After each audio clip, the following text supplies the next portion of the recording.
Get ready for the dictation on the count of 3, 2, 1, start. उपाध्यक्ष महोदय, मैं इस बिल का समर्थन करता हूं।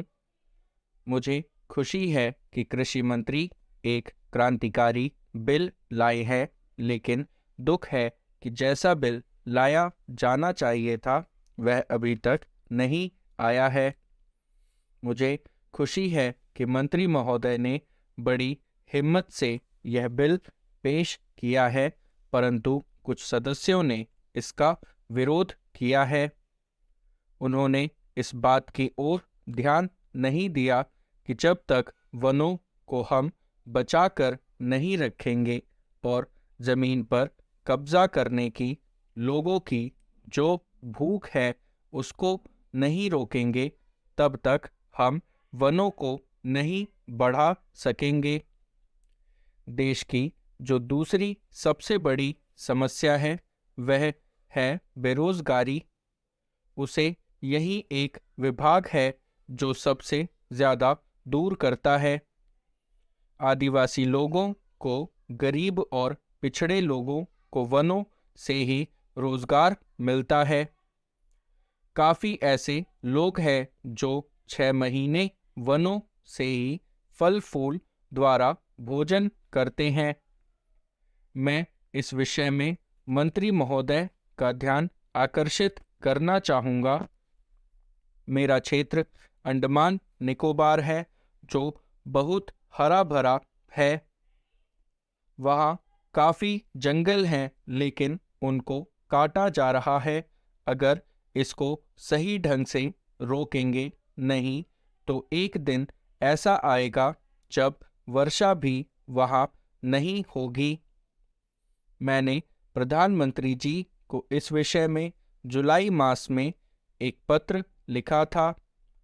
उसमें मैंने कहा था कि हमारे यहाँ जंगलों की कुछ व्यवस्था की जाए।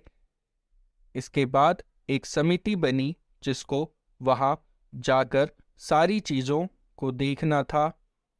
उसकी सिफारिश के अनुसार वहाँ काम होना था। इस समिति को बने हुए 6-7 महीने हो गए हैं, लेकिन यह समिति आज तक वहाँ नहीं जा सकी है। झगड़ा क्या है? झगड़ा यह है कि कनिष्ठ अधिकारी को इस समिति का अध्यक्ष बना दिया गया है। जो वरिष्ठ अधिकारी है वे कहते हैं कि हम इसके नीचे कैसे काम करेंगे, उनके साथ कैसे जाएंगे। इस वास्ते यह जो चीज़ है इसकी तरफ आपका ध्यान जल्दी से जल्दी आना जाना चाहिए और आपको इसको देखना चाहिए। हमारी जो अर्थनीति है वह वनों पर आधारित है। जो गरीब लोग हैं उनका गुजारा इन वनों से ही चलता है।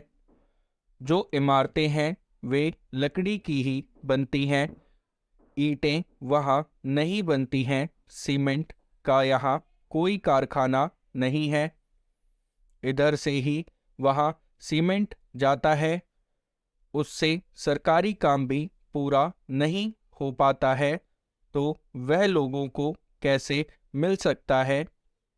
आज सारे देश में एक चर्चा चल रही है कि अंडमान में बहुत टिम्बर हैं, असम में से टिम्बर नहीं आता है। चूँकि वहीं से आ सकता है, इस वास्ते वहाँ पर भी इसका भाव बहुत ऊंचा हो गया है और वह असम से टिम्बर न आने की वजह से हुआ है। लकड़ी के दाम आज इतने अधिक बढ़ चुके हैं कि बेचारे गरीब लोगों को तो अपने घर बनाने में भी बहुत बड़ी कठिनाई का सामना करना पड़ रहा है।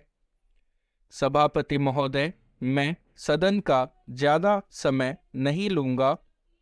मैं केवल 1-2 बातों की ओर वित्त मंत्री और सरकार का ध्यान खींचना चाहता हूँ।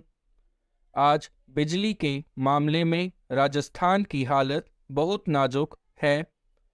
खास तौर से पिछले 5-7 दिनों से गांव में परेशानी बहुत बढ़ गई है। मैंने देखा है कि कई जिलों में पिछले कई दिनों से बिजली नहीं है।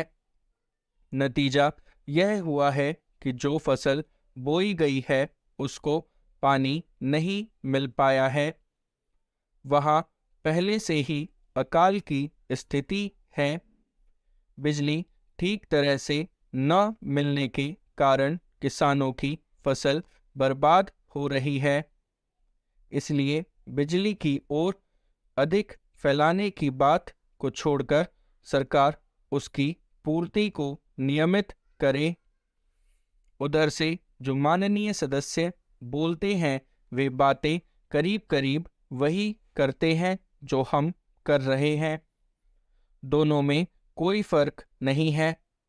वे भी कहते हैं कि महंगाई है, बेकारी है और हालत खराब है। सरकार की तरफ से भी हरेक वक्तव्य को इसी वाक्य से शुरू किया जाता है कि उसे विरासत में खराब हालत मिली है जिसे सुधारने में समय लगेगा।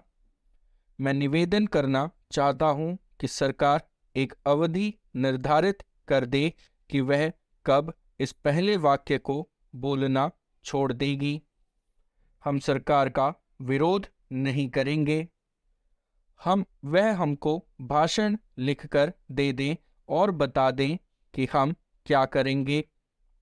हम वैसे ही इस सदन में और बाहर जनता के सामने बोलेंगे, लेकिन वह देश की हालत को सुधारें। आज चारों तरफ हालत बिगड़ रही है।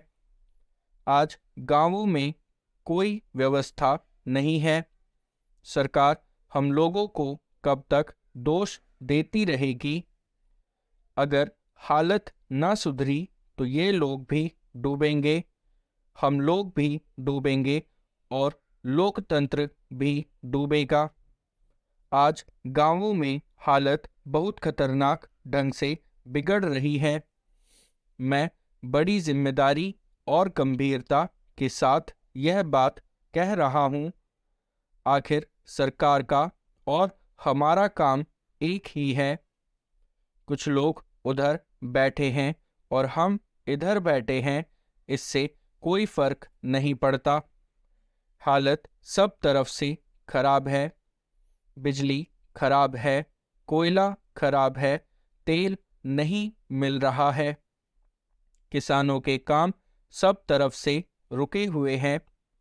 गांवों के अंदर इतनी महंगाई बढ़ रही है कि गरीबों के प्राण निकल रहे हैं और आगे यह महंगाई जोर से बढ़ेगी। गेहूं का उत्पादन कम हो गया है। भाव अभी ऊंचे हो रहे हैं, आगे और भी ऊंचे होंगे। आगे आप फिर कहेंगे कि आयात के बिल बढ़ रहे हैं, पेट्रोल और डीजल के दाम बढ़ गए हैं, तो आप मुसीबत में फंस गए हैं। आप मुसीबत में फंसते हैं तो हमें भी खुशी नहीं होती है। इसीलिए आप गंभीरता से सोचें।